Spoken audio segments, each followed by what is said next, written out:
ज्या ठिकाणी भगवान परमात्मा जायचा विचार करतो त्या ठिकाणी त्याची सोय लावण्यासाठी अगोदर पुढं कोण येतं माहितीये का? कोण येतं? तुमच्या आवडीचं सर्वांच्या, ज्याच्यासाठी आपण धडपडतोय तुम्ही आम्ही. आणि आजकाल कीर्तनकार तर जास्त धडपडायला लागलेत. लक्ष्मी.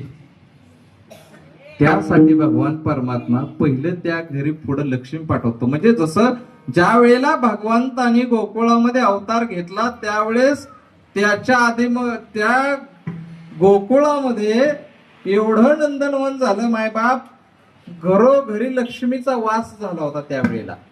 अशी अवस्था. लांबचं नाही, श्री एकनाथजी महाराजांच्या घरचा विचार करा.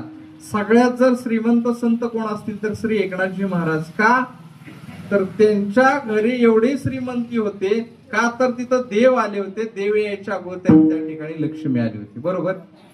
कारण त्यांच्या घरी त्यांनी पाहिणी वाहिलेलं आहे असं म्हणतात.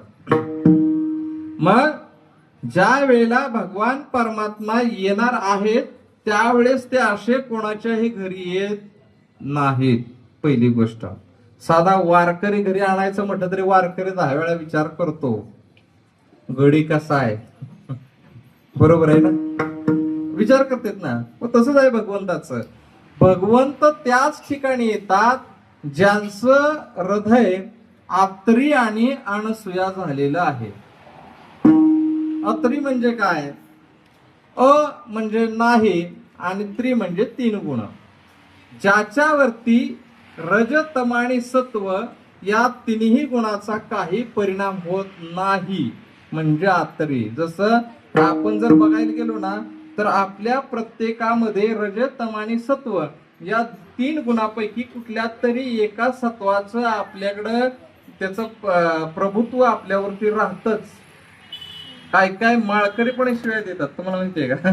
म्हणजे त्याच्यावर तामसी असणाऱ्या तम गुणाचं प्रभुत्व राहतं.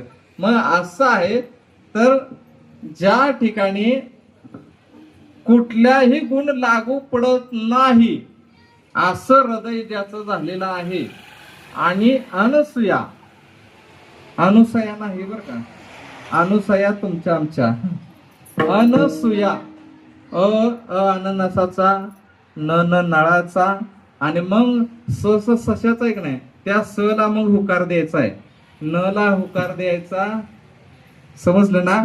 अनसूया. अण म्हणजे नाही आणि असूया म्हणजे ईर्ष्या द्वेष. जिच्या हृदयामध्ये कोणाही बद्दल